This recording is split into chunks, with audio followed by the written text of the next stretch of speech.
Hello, hello, and welcome to episode 190 of the Compassion and Cucumbers podcast. I'm Christine. And I'm Sam. Here's what's coming up in today's show in this week's Why Files. It's kind of unbelievable. A TikTok creator shares a recipe video that we can only describe as animal abuse. There really is no other description for it.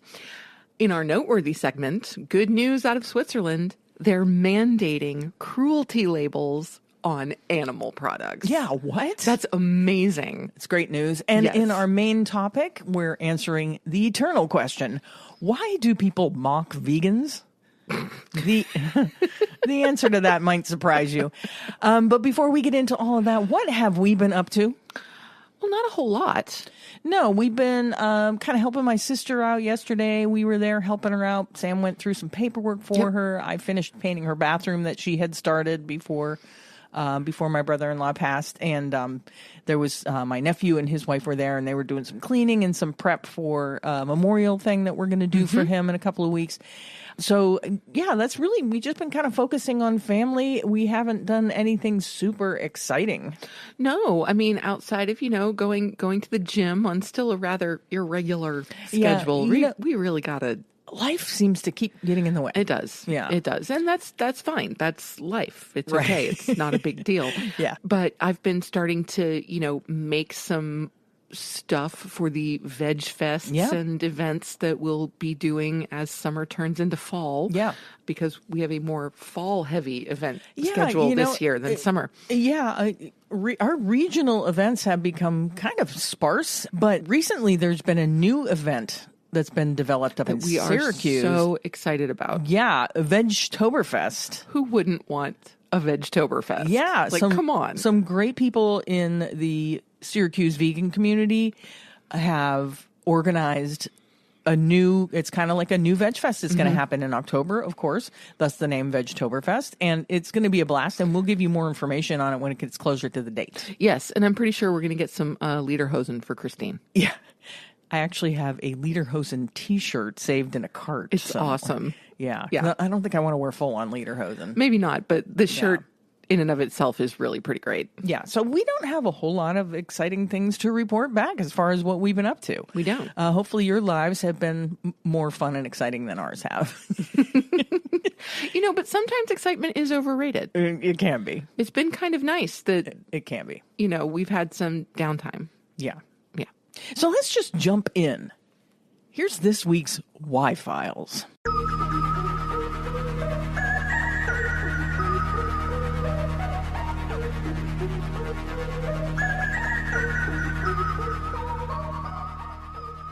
Content creator @Shells shared a recipe video that went viral.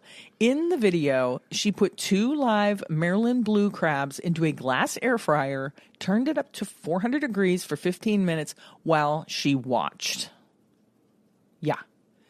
So I found this out through vegan advocate Christopher Sebastian. Not sure if you're familiar with Christopher, but if you're not, you should definitely follow his social medias.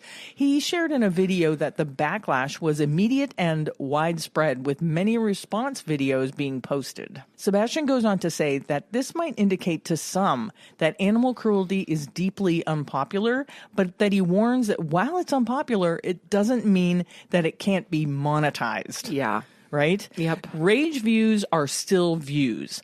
Nonetheless, negative reactions actually make videos trend just as highly as, if not more than, positive ones. And we've talked about that in the past. We have. And that's actually, there is scientific data to reflect that a post that is inflammatory or news that is false will actually travel the internet 2 to 3 times faster than simple truths. Simple truths and positive news. And positive news. Yeah. Yes. Yeah. He then goes on to state that while Paul McCartney said that if slaughterhouses have glass walls, everyone would go vegetarian, it seems that videos like this have simply turned violence into content.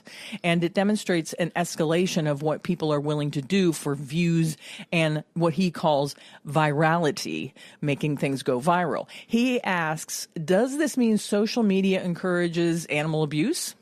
Experts say yes. According to a 2024 report from the UK Safer Internet Centre, there has been a significant rise in animal abuse reports across social media channels, and that correlates with findings by the RSPCA, which attributes a rise in animal abuse in England and Wales to social media. Their research found that 43% of 16 to 17-year-olds had witnessed cruelty online in 2023, with Instagram and X being the main platforms on which they saw it. Another case in point, Sebastian continues, is just a few weeks ago. An American woman in Philadelphia was found guilty on 4 charges of aggravated cruelty to animals. According to police, Anagar Monsi tortured animals to gain popularity on social media. In one video, she's seen with a chicken, and she ultimately kills the chicken once she has enough live viewers. God. Is that evil or what? Just sick. Yeah. I'm glad she was charged. Sebastian reached out to @Shells, the person who had posted that original recipe video with the crabs, who has now been dubbed the glass air fryer blue crab lady on TikTok. But she, of course, did not respond to his request for comment. Yeah, no surprise there. Yeah.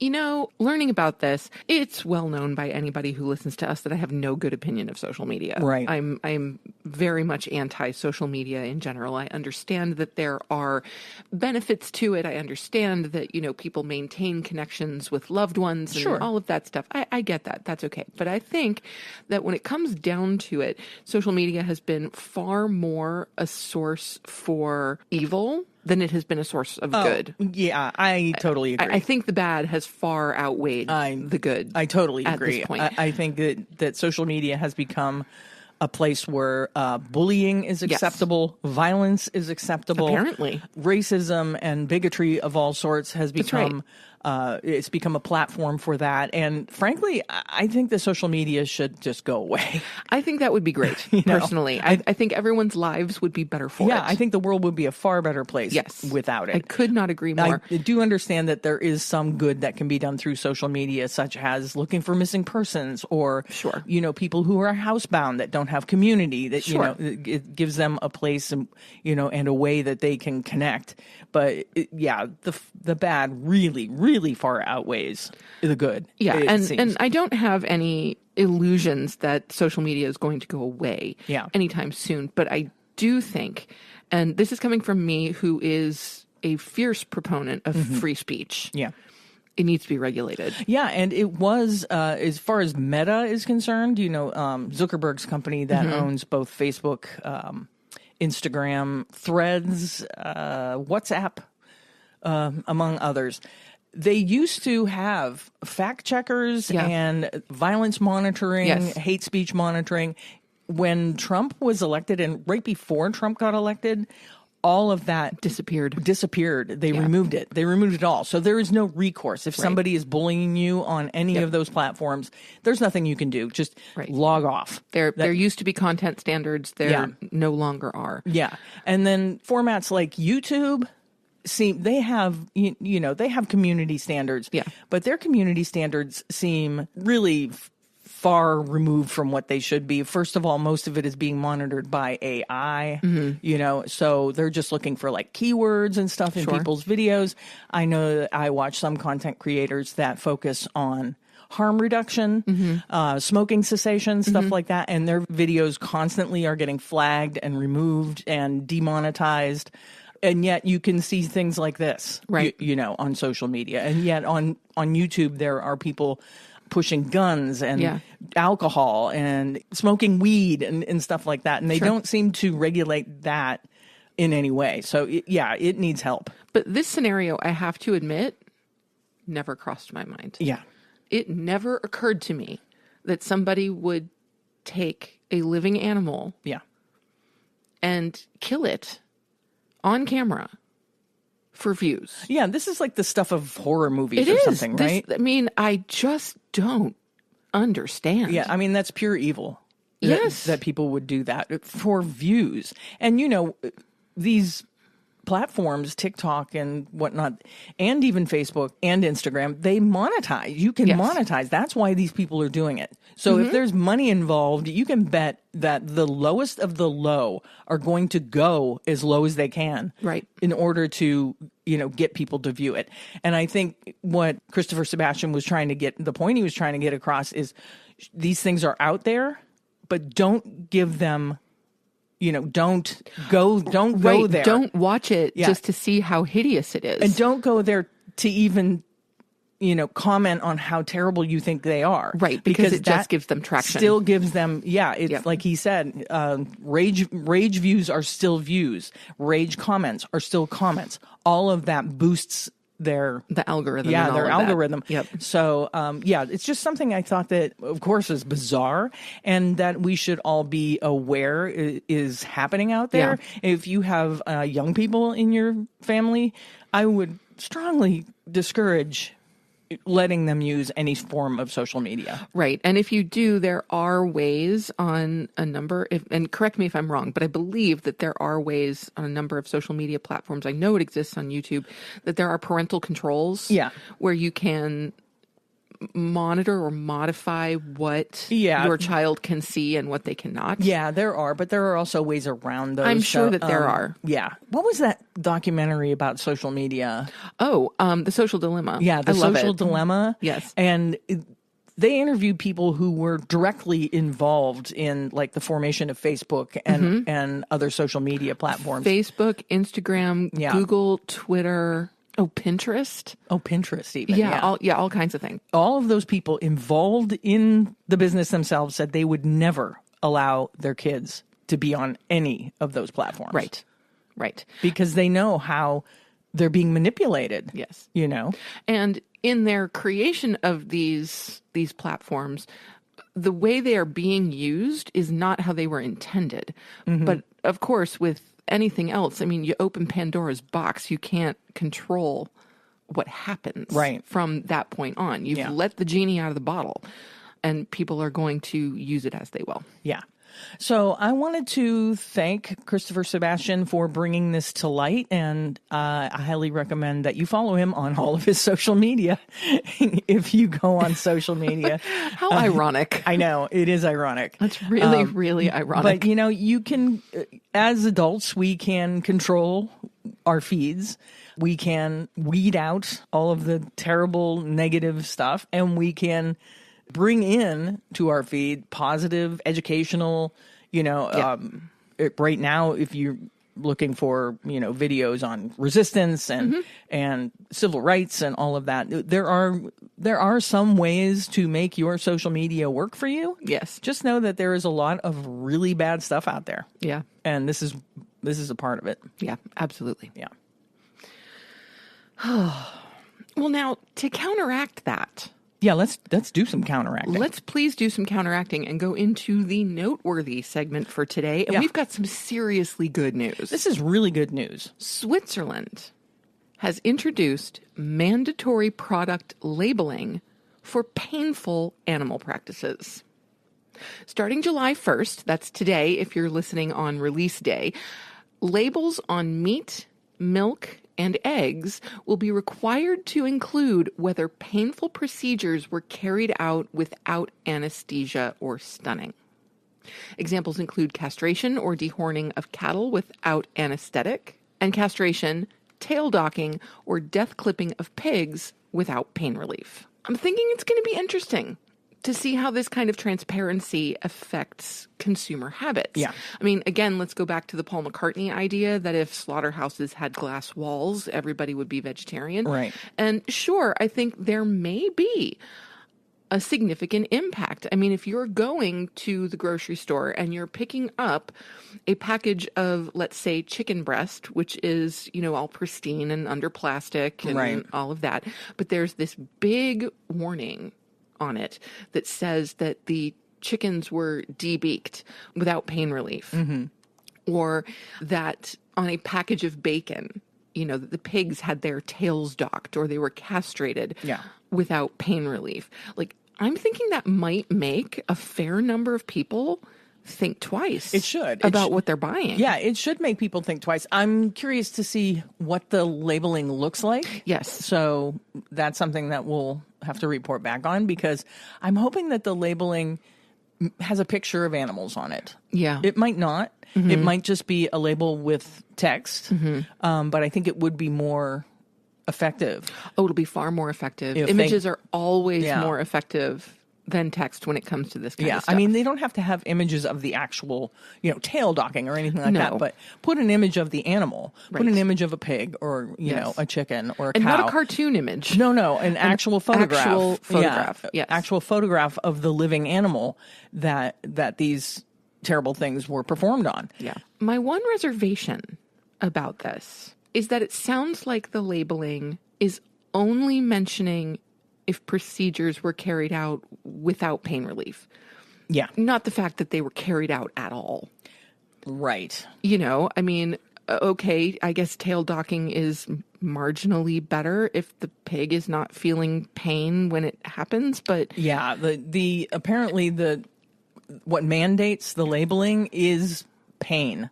It's painful animal practices, and that's what's mandating the labeling. So yeah, and I find that interesting. I really do. I like that pain is a criteria, but at the same time, it doesn't quite acknowledge that just the way the animals are kept. Sure, and it's not is still problematic. Yeah, it doesn't acknowledge emotional pain. No, it does not. Right, the pain of being kept in confinement. Right, the pain of having their offspring taken from them, things like this. So I think it is specific to procedures being done without painkillers or anesthetics. So yeah, I'm really interested in seeing how this plays out. Yeah. And I would love to see this happen in more places. You know, you never know. Maybe this practice will start seeping out of Switzerland into the rest of the European Union, and that would be pretty amazing. Fantastic. I mean, I wish a lot of things would seep out of Switzerland. That's fair. Because the Swiss seem to do it right, The Swiss are just cool. Yeah, as far as like taking care of their citizens and now taking care of their farmed animals in a way. So there's a lot of things that the Swiss are doing that I wish would seep into other countries, including ours. Absolutely. Yeah. Mm-hmm.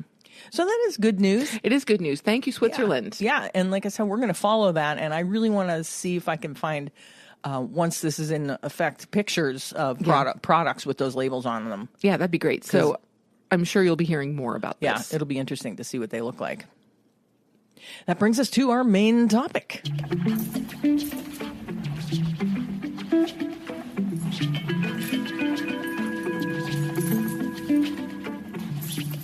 This week's main topic is, why do people still mock vegans? This is coming from Veg Out magazine, and the title of the article is Why People Still Mock Vegans and What It Actually Says About Them, according to Psychology. People poke fun at vegans to shield their own discomfort about identity, masculinity, and the meat paradox, revealing more about their anxieties than about plant eaters themselves. I remember the first time someone mocked my vegan lunch.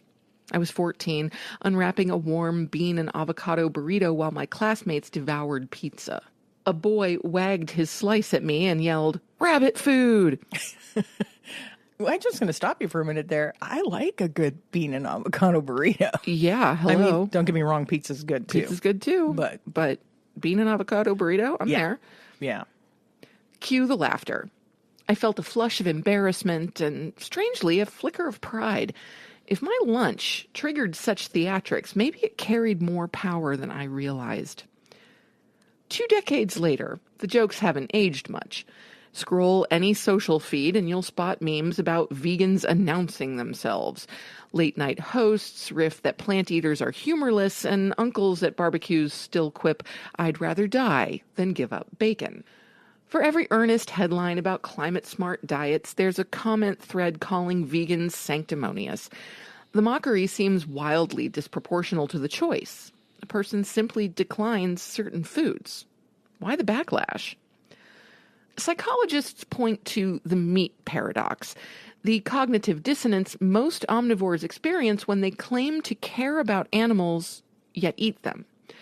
When confronted with someone who resolves that tension by skipping meat altogether, ego armor snaps into place. A landmark study on social identity and diet found that meat eaters, when reminded of animal suffering, derogated vegetarians to protect their self-concept. Mockery, in this light, is a defense mechanism. Belittle the messenger so the message hurts less. Humor offers a low-stakes shield. Instead of grappling with uncomfortable questions like, is my burger ethical? Is my steak sustainable? A quick joke deflects. Researchers call the reflex defensive omnivorism. In experiments, carnivores exposed to vegetarian arguments rated animals as less capable of suffering and cracked more jokes at vegetarians' expense. The laughter isn't organic. It's strategic, a smokescreen for unresolved guilt. Economics and culture reinforce the gag. Meat has long symbolized prosperity and masculinity. Advertisers spent decades pairing red meat with horsepower, football, and father-son cookouts.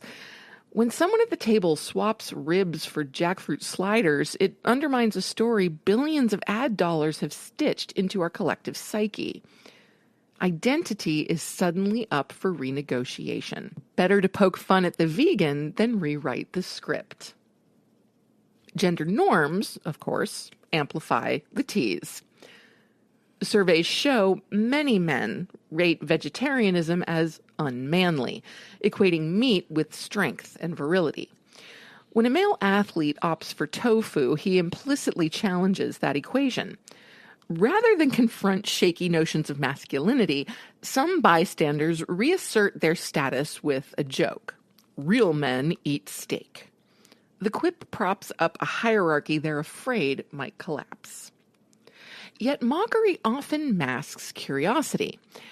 I've noticed the loudest detractors privately harbor doubts about their own plates. A coworker who once sneered at my lentil soup now messages me for oat milk recommendations because dairy upsets her stomach. A cousin who labeled veganism extreme recently forwarded an article on deforestation from cattle ranching, appending, "This is messed up." Their sarcasm was a placeholder for eventual inquiry. Media exposure accelerates that shift. Seeing plant-powered success stories, elite athletes thriving on beans, Michelin chefs winning awards with vegetables, reduces negative stereotypes and raises willingness to try meatless meals. The narrative of the weak, joyless vegan falls apart when you watch a basketball star crush dunks after breakfast burritos stuffed with tofu. Mockery also hints at deeper anxieties. Health scares, climate headlines, the quiet dread that eating habits might need to change. It's easier to snicker at a kale salad than to schedule a cholesterol check. But jokes have a half-life. As plant-based dishes become normcore, served in fast food chains, school cafeterias, even steakhouses, the comedic edge dulls. Familiarity breeds acceptance.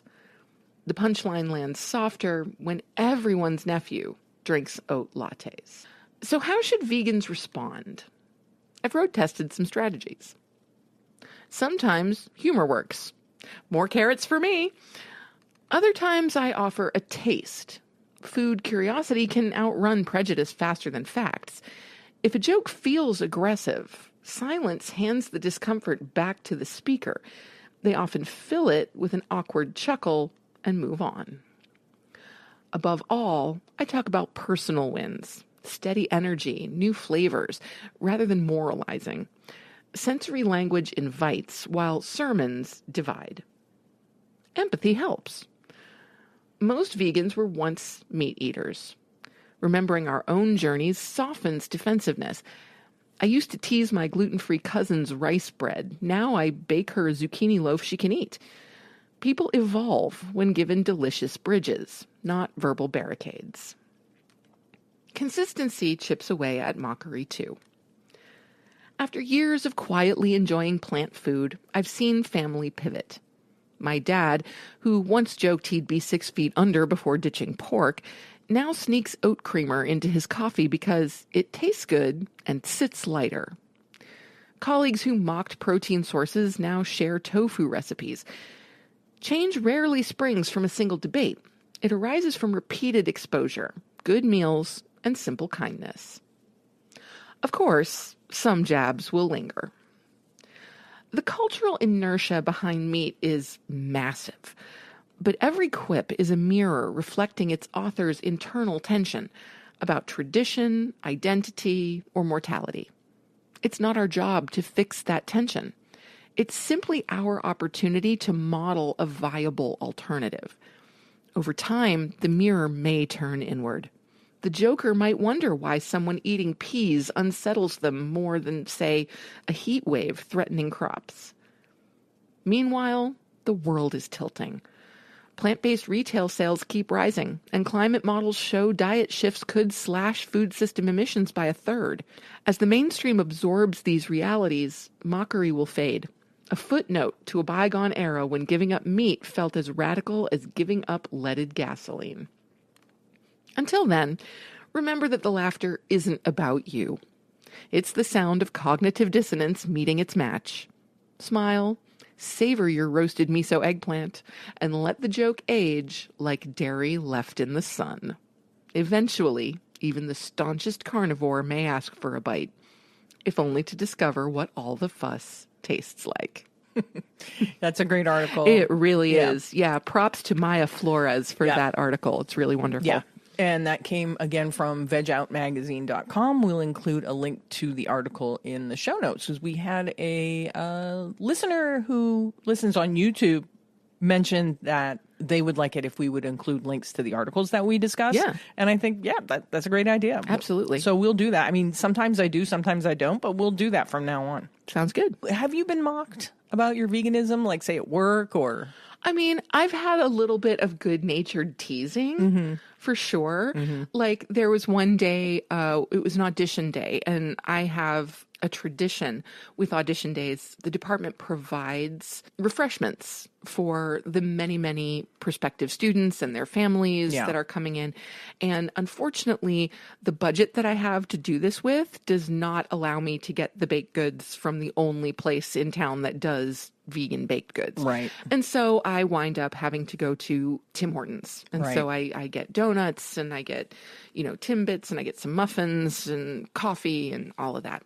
And so anyway, one day I'm sitting at a table, like one of the registration tables, and a colleague of mine comes up and offers me a donut. And I'm like, oh no, actually I can't. He's like, oh, that's right.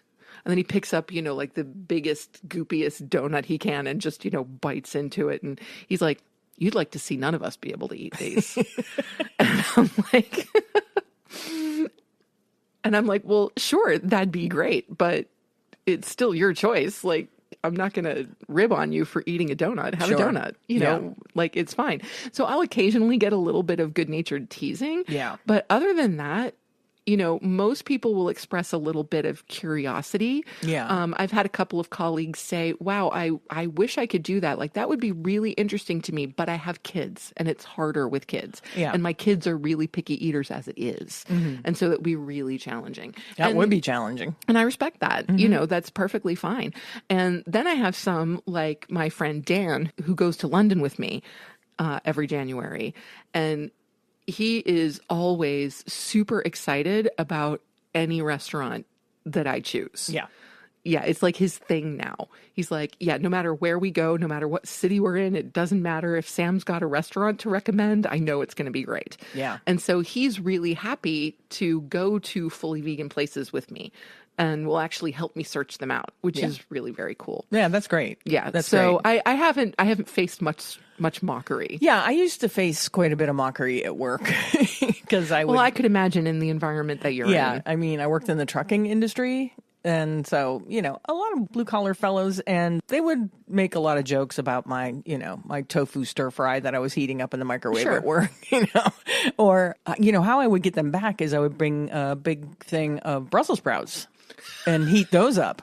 And they would come into my office and be like, oh my God, what is that smell? I'd be like, it's my Brussels sprouts. Oh, you're crazy. You're crazy. I don't know how you eat that stuff. I'm like, ugh.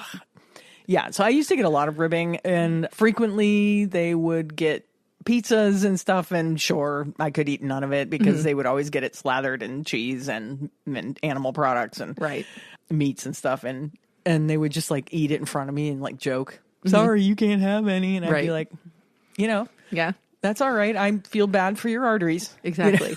Well, I mean, and I do enjoy it, like, occasionally when I do bring, like, some baked goods in. Like, I remember I brought in, I remember what it was. It was for an end of the semester party that we were giving for the dance majors, and I had gotten scones and cookies from Upper Crust, and all of which are vegan. Yeah. And there were some leftovers. And so I had a meeting immediately after this party. And so I took the tray of leftover scones and cookies into this meeting. And first off, I'm the only woman in this meeting. And so I've, got 4 guys in this meeting with me. And I put the baked goods on the table, and, they all start reaching for things, and they start saying, oh, how good these are and all this. And I'm like, all vegan, by the way. And they're just like, huh, no kidding. I wouldn't have thought. Yeah, you never know. No. You'd never know what they were. Yeah. I think we both have had our share of mockery. I think in real life, it's less for most people. Online, it's terrible. I mean, even like on vegan groups, you will find trolls. It's like, why are you here? Right. What's the point of this? Like a vegan recipe site or something. And somebody's always there's always one in the comments that's trolling. It's like, why? Somebody just like, ew, for like a tofu recipe or something. And it's like, why are you here? Yeah. Why are you here? Makes no sense at all. Get a life. But this article really does kind of pound home what it is. It's that guilt, and I think there are other situations where this kind of thing comes up. Like, for instance, if like a friend of yours is like working out a lot or something, or, I don't know, really into like their fitness routine or something. A lot of people's initial reaction is going to be like, oh yeah, I should really be doing that. And, it triggers like this guilt in your brain. Sure. Right? Yeah. So, I mean, that is what most of that mockery, that's where it's coming from. Yeah. Their guilt, and they try to play it off with a joke. Sure. So I think we've all probably experienced that in some form. Sure. But in the grand scheme of things, what does it even matter? The mockery doesn't really affect us all that much. It's just like, okay, I'm making my choice. You're making your choice. Move on. Yeah. But I like that she offered ways to handle that. Oh, for sure. And ways to don't preach, let them taste your food or something. Yeah, totally. And then you might find, like she found, that colleagues were then asking her for recipes and things like that, or it piqued some interest in how the animal agriculture industry is affecting our environment, things like that. So yeah, you can make a positive out of it. And I have to admit, I do enjoy it. Like when I put something in the microwave at work, and my colleagues will like come out of their offices to go, wow, that smells good. What is that? Yeah. And the one most frequently commented upon is your kale and black bean enchiladas. Oh, really? Yes. That apparently always creates a rather fabulous smell in our office hallway. Yeah. I used to get that a lot. They'd be like, ooh, that smells good. Other than the Brussels sprouts. Ooh, that smells good. What is that? And then I would tell them what it is. And then I would start to get the jokes. Right. It's like, oh, I'm like, you said it smells good. Right. And smell is a very big part of taste. Yeah. So. Yeah. I'm like, you don't know what you're missing. Go ahead and eat your Taco Bell or whatever it is you're eating. Yeah. So I guess we'll just move on. Alrighty then. Let's move on to our assignment restaurant SOS.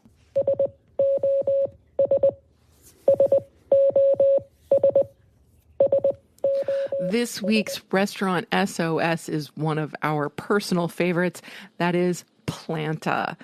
With locations in Florida, Atlanta, Georgia, New York City, Chicago, Illinois, Toronto, Los Angeles, Washington, D.C., and Bethesda, Maryland, Planta is undergoing a restructuring of their business to stay afloat. Now, Planta was the first fully vegan restaurant that Christine and I went to after becoming vegan. Yeah. And it was revelatory. Yeah, we have a deep an abiding fondness for Planta. Yes. Yeah. And we've been to several Plantas, and each one of them has been an outstanding dining experience. Yeah. We were very, very sorry to see Planta Cucina close a few years ago. Mm-hmm. We are glad that Planta Queen is still going strong. Yeah. But we do have a deep and abiding love for Planta. Led by founder and CEO Stephen Salm and co-founder and executive chef David Lee, Planta was born in 2016 to expand the accessibility and acceptability of plant-based dining as it should be, an unguilty pleasure. Creating a premier hospitality collective of 100% plant-based restaurants, Planta reimagines, reinvents, and revitalizes, providing the flavorful proof that the power of plants can change the world. Let's look at their menu. Oh, yes, let's. And I am really happy to hear that the restructuring seems to be helping with the amount of debt that Planta has. So let's hope that they get out from under all of that, because it would be a shame to see any of their restaurants close. Yeah, I really hope so. Yeah. Their menu varies depending on which location you go to. One of our favorites, of course, is Planta Queen. It was the first location that we ever went to. And the last time we experienced Planta, it was the Planta Yorkville in Toronto, which was equally delicious and had, I would say, maybe a pared down menu. Yeah, the menu was smaller than the Planta Queen menu, but it was just as spectacular. It was. And I have to say, if you are ever at a Planta and you have the option, you must have their dragon roll. Yeah, they have really good sushi. Yes. Yeah. So the dragon roll is tempura broccoli, spinach, avocado, and unagi, of course, wrapped in rice and seaweed. And it is absolutely spectacular. Yeah. I'm also looking at the firecracker roll, which is sweet potato, avocado, unagi, potato straws, gochujang mayo, and chili salt. Like, that sounds fantastic to me, too. Oh, another thing about Planta is every one of their locations has kind of a different atmosphere, but they're all equally spectacular. Yes. Atmosphere They're beautiful. Yeah. Yeah, they're just beautiful, beautiful restaurants. Yeah. Oh, the noodles. They make some really good noodles. My favorite is the Dan Dan noodle. You are a big fan of the Dan Dan noodles. I myself love the Hakka noodles, which I'm actually not seeing. I don't see the Dan Dan either. They may rotate. Yeah, absolutely. And of course, it's probably going to be seasonal. Yeah. Exactly. But yeah, I'm looking though at the Singapore noodles. Now, I can tell you I've had the Singapore noodles and they are super spicy. Yeah. Even for someone like me who loves were spice and heat, they were a challenge were they? For me. They were super tasty, but they were really, really spicy. Yeah. If you can't decide what entree to get, I would recommend going to their snacks and share menu and just getting a bunch of their appetizers, because they have some spectacular appetizer. They have Korean baos. They have summer rolls, which are fantastic. Cold sesame peanut noodles, crispy rice. Their bang bang broccoli is like famous. It's phenomenal. Yeah. They have crispy gyoza, which we love any gyoza. Chicken fried mushrooms, which of course are not fried with real chicken. 1,000-layer crispy potatoes, which we have never tried, but I have seen them online and it's ridiculous. Okay, we're going to have to do that. Japanese sweet potatoes, the firecracker wings, and crab rangoon dip. Yeah, I mean, seriously, just order that entire snack menu. The whole app menu. Just order the app menu and, snack and enjoy. That sounds phenomenal. Yeah. Yeah, 1,000-layer crispy potatoes. Yeah, I don't know if you've ever seen I haven't. How they make those. How they do it is they slice the potatoes really super thin, like on a mandolin. And then they press them down. They put them into a container and they press that down with, of course, lots of flavor building stuff, spices and whatnot. And then they let that sit and compress. And then they slice it and then they, I believe, deep fry it.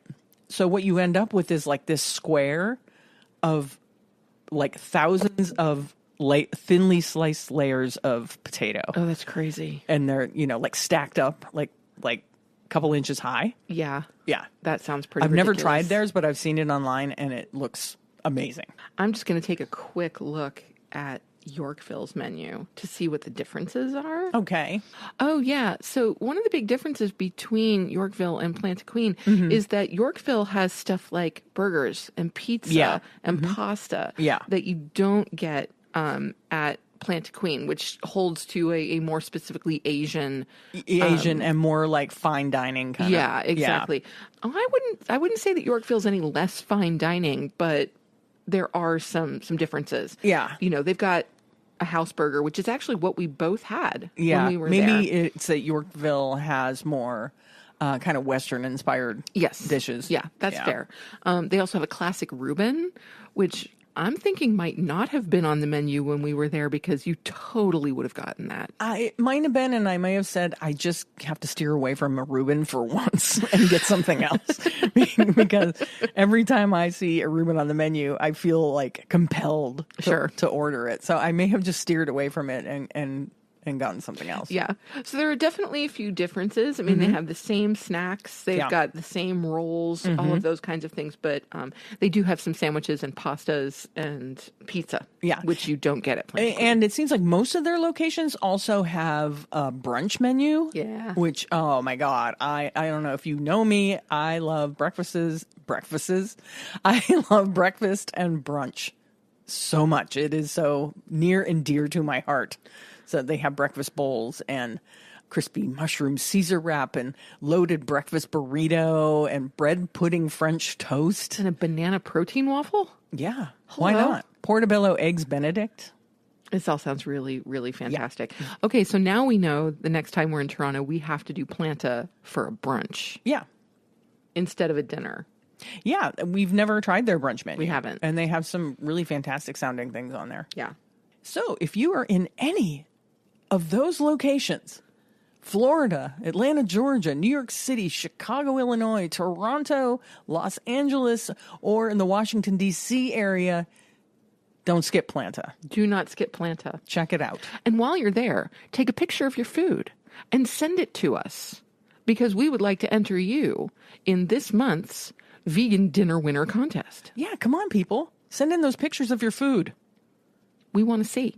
I do. That brings us to our favorite portion of the show. Must be listener shout out time. It's listener shout out. Just want to give a shout out to all my fans watching. I love you guys. I love you. This week's listener shout out goes to Sally Mallon. Sally is a new newsletter subscriber. So thanks for subscribing to the newsletter and for listening to the show, Sally. Yeah, thanks, Sally. And please send us your t-shirt size and address so we can send you a Compassion and Cucumbers swag bag. You can text us that information using the link in our show notes. Email it to us at compassionandcucumbers@gmail.com or simply DM us on Instagram or Facebook. And for the rest of you out there, if you want a listener shout out, please text, email, or DM us. Let us know what you think of the show and tell us a little bit about yourself. You can also always nominate someone else for a shout out. Please do. It's time to wrap this baby up. But before we go, I always like to remind you to not forget to subscribe to the show on your favorite podcast app. Subscribe to our YouTube. Share the show with a friend or a family member that you think would enjoy what we do. And if you want to get news about the show, you can do that by subscribing to our weekly newsletter, just like Sally did, at compassionandcucumbers.com. And with that, it's time to sign off. Aww. You have just listened to episode 190 of the Compassion and Cucumbers podcast, and there's nothing left to say but where cukes and compassion are always the fashion. On the podcast. Thanks, James. Have a great week, everyone. We'll talk to you next Tuesday. We love you. We do. Bye-bye. The end.